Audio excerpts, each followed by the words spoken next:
السلام علیکم ورحمۃ اللہ۔ ایک انسان مرنے سے پہلے یہ سوچتا ہے کہ میرے مرنے کے بعد، میرے اس دنیا سے چلے جانے کے بعد میرے بچوں کا کیا ہوگا، میرے اس مال کا کیا ہوگا، میری اس زمین جائیداد کا کیا ہوگا، میرے رتبے کا کیا ہوگا، میری لاڈلی بیوی کا کیا ہوگا، نہ جانے کیا کیا ہوگا، اس دنیا کا کیا ہوگا میرے مرنے کے بعد۔ اب دیکھو، حالانکہ اتفاق سے ایسا ہو جاتا ہے کہ وہ انسان مر بھی جاتا ہے اور اس دنیا سے دوسری دنیا میں چلا جاتا ہے، قبر کے نیچے چلا جاتا ہے، مٹی کے اندر دفن ہو جاتا ہے، مٹی کا بنا ہوا آدمی۔ لیکن دیکھو، اس دنیا کو کچھ بھی نہیں ہوا، یہ دنیا یوں ہی چل رہی ہے۔ اس دنیا کے لوگ بھی کھا رہے ہیں، پی رہے ہیں، سارے کام کر رہے ہیں، سو رہے ہیں، جاگ رہے ہیں، اپنے کاروبار میں لگے ہوئے ہیں، محنت کر رہے ہیں۔ اس کے بچے بھی کھا رہے ہیں، پی رہے ہیں، وقت پر، ٹائم پر اپنا کام کر رہے ہیں جو کرنا چاہیے تھا۔ لیکن اگر کوئی اس دنیا میں ہے نہیں تو وہ یہ بات کہنے والا نہیں ہے جو یہ کہتا تھا کہ ہائے میرا مال، ہائے میری زمین، ہائے میری جائیداد، میرا پیسہ، میرا پیسہ۔ اگر کوئی بیچارہ غریب اس سے مانگنے کے لیے آ جائے 10 20 50 روپے، حالانکہ جیب میں، بٹوے میں بتیرا پیسہ موجود ہے، بینک بیلنس بھرا پڑا ہے، تجوری بھری پڑی ہے، اور جی دنیا بھر کا پیسہ ہونے کے باوجود بھی 10 20 50 روپے اس کی جیب میں سے کسی غریب کو دینے کے لیے نکلتے نہیں ہیں، اور پھر یہ اللہ کا دیا ہوا مال یہ کہتا ہے کہ یہ میرا مال ہے۔ دیکھو، حالانکہ یہ مال تو نہ اس کے بڑوں کا ہوا، نہ اس کے بڑوں کے بڑوں کا ہوا، نہ جو ہم سے 100 سال پہلے آئے، 500 سال پہلے آئے، 1000 سال پہلے آئے تھے، یا کئی ہزار سال پہلے آئے اور انہوں نے یہ کہا کہ یہ میرا مال ہے، یہ میری زمین ہے، یہ بادشاہت میری ہے، بس میں اس کا بادشاہ ہوں، خدائی میری ہے، میں ہی خدا ہوں، جو کچھ بھی دینا ہوتا ہے میں دیتا ہوں، میں ہی مارتا ہوں، میں ہی زندہ کرتا ہوں، ساری قدرت میرے اختیار میں ہے، اور یہ جو میری زندگی ہے یہ ہمیشہ ہمیشہ رہنے والی زندگی ہے، یہ کبھی بھی ختم نہیں ہوگی۔ ہر دور میں جب بھی کسی شیطان نے اس بات کا دعویٰ کیا کہ یہ دولت میری ہے، یہ زمین میری ہے، یہ روپیہ، یہ پیسہ، یہ عہدہ، یہ رتبہ، سب کچھ میرا ہے، اور کسی کو کچھ نہ ملے، نہ کسی کا کچھ ہے، تو ہر دور میں سمجھانے کے لیے کوئی نہ کوئی اللہ کا نیک بندہ یا اللہ کا کوئی نبی یا کوئی ولی موجود رہا ہے اور سمجھایا ہے۔ جب فرعون نے یہ دعویٰ کیا کہ یہ بادشاہت میری ہے، میں ساری دنیا کا مالک ہوں،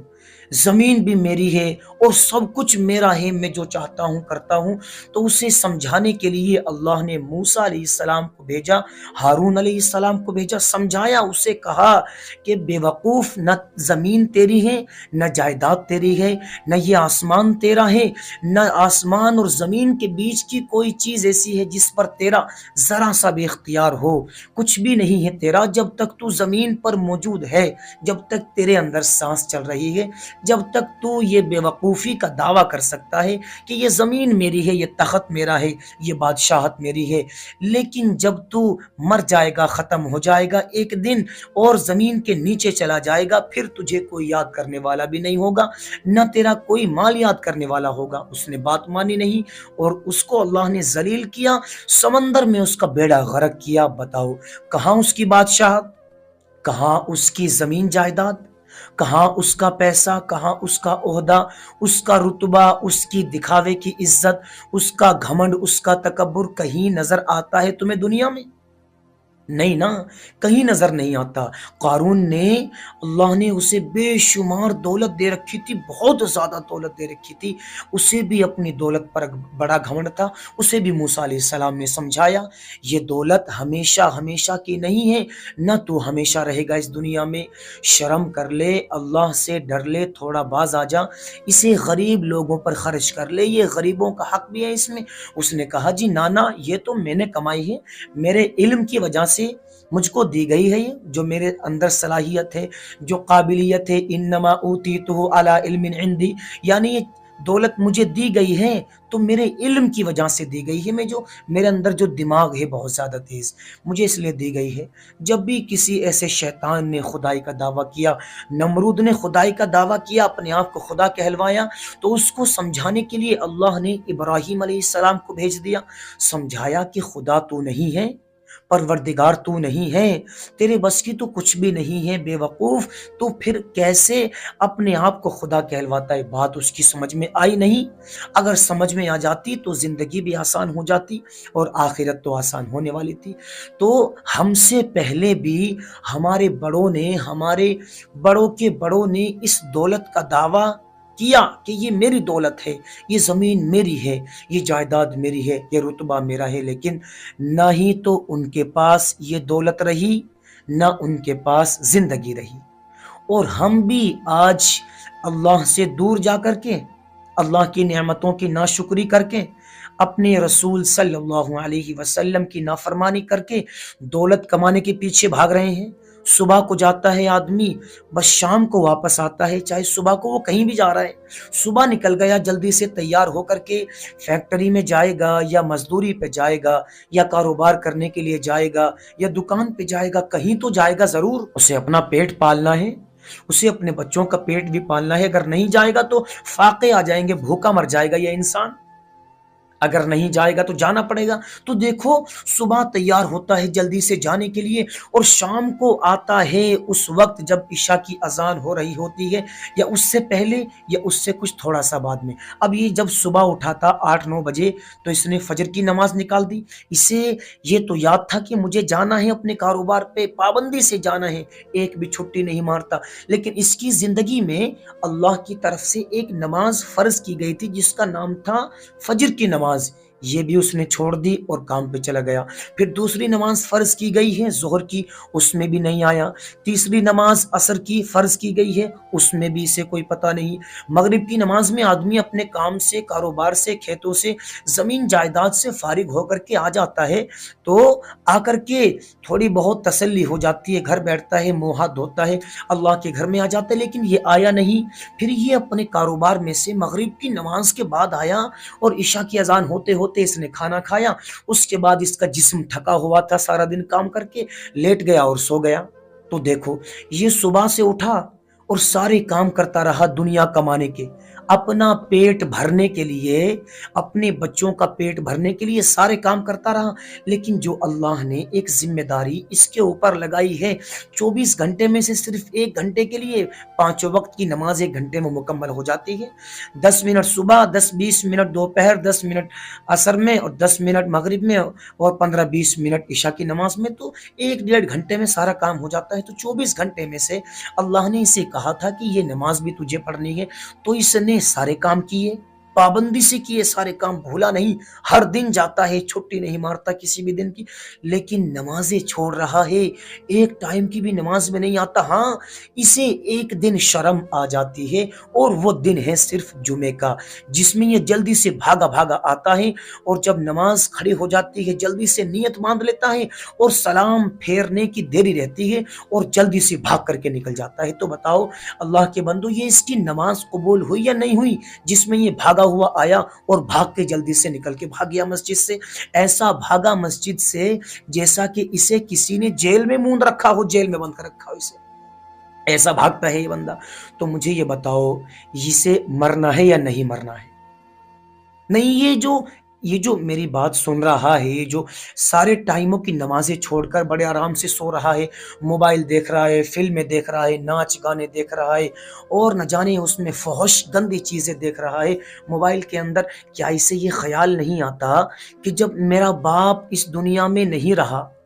یا اگر باپ زندہ ہے تو دادا نہیں رہا، یا اگر دادا زندہ ہے تو اس کا باپ کہاں رہا دنیا میں؟ وہ بھی چلا گیا، اور بہت سو کے تو دادا اس دنیا سے چلے گئے ہوں گے، بہت سو کا باپ اس دنیا سے چلا گیا ہوگا۔ تو جب وہ چلے گئے اور وہ بھی چلے گئے اور وہ بھی چلے گئے، تو ایک دن مجھے بھی تو جانا ہے بھائی۔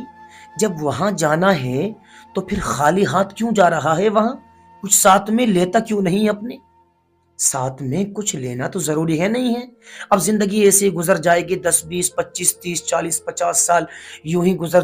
گزار دیے، پہلے تو 10 20 15 سال بچپنے میں گزار دیے، 20 25 سال، اس کے بعد شادی ہو گئی، پھر بیوی کے لاڑ پیار میں، پھر بچوں کے لاڑ پیار میں 30 40 سال یوں ہی گزر گئے۔ زندگی میں آیا نہیں اللہ کو راضی کرنے کے لیے، کچھ کیا نہیں اس نے زندگی میں، اسے شرم آئی نہیں۔ اب جب 40 50 سال کی عمر ہو گئی، اب اسے تھوڑی سی شرم آ جاتی ہے کہ اوہو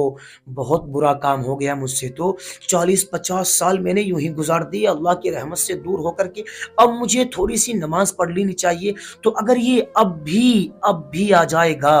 اب بھی اتنی عمر گزر جانے کے بعد بھی اللہ کے دربار میں آ جائے گا، یہ اللہ سے توبہ مانگ لے گا، نمازیں شروع کر دے گا، اپنے گناہوں کی توبہ مانگے گا، تو اللہ تعالی اب بھی اتنی ساری نماز چھوڑنے کے بعد بھی، 40 50 سال گناہوں میں گزرنے کے بعد بھی، اللہ تعالی اب بھی اس کے گناہوں کو معاف کرنے کے لیے تیار ہے۔ لیکن یہ آئے تو صحیح، یہ آتا ہی نہیں،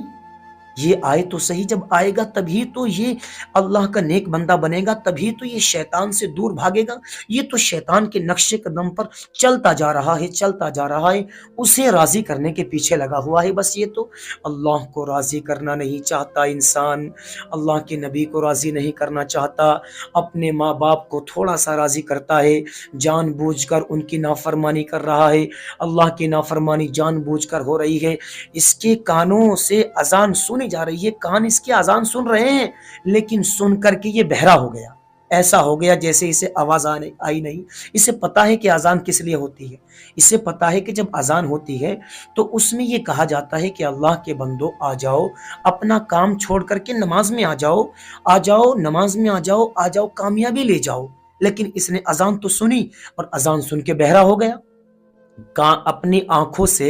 اس نے لوگوں کو جاتے ہوئے تو دیکھا نماز کے لیے، کہ اس کے گھر کے سامنے سے اس کے یار دوست اور اس کے بڑے بزرگ مسجد میں نماز پڑھنے کے لیے جا رہے ہیں، اس نے اپنی آنکھوں سے دیکھا تو، لیکن یہ دیکھ کر کے اندھا ہو گیا،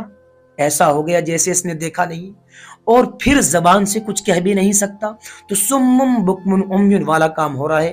اذان کان سے سن لی بہرا ہو گیا، آنکھ سے دیکھ لیا نمازیوں کو جاتے ہوئے اندھا ہو گیا، اس زبان سے کسی کو اچھی بات کہہ بھی نہیں سکتا۔ تو جب یہ معاملہ ہو جاتا ہے تو دل پر مہر لگ جاتی ہے، نیک کاموں کی توفیق ملتی نہیں، انسان گناہ کرتا رہتا ہے اور گناہوں پر گناہ کرتا رہتا ہے، اور شیطان اس کو گناہ پر گناہ کرنے کے لیے ابھارتا رہتا ہے، کیونکہ شیطان نے تو وعدہ کر رکھا ہے، جب اللہ نے اس کو جنت سے نکال کے باہر کیا تھا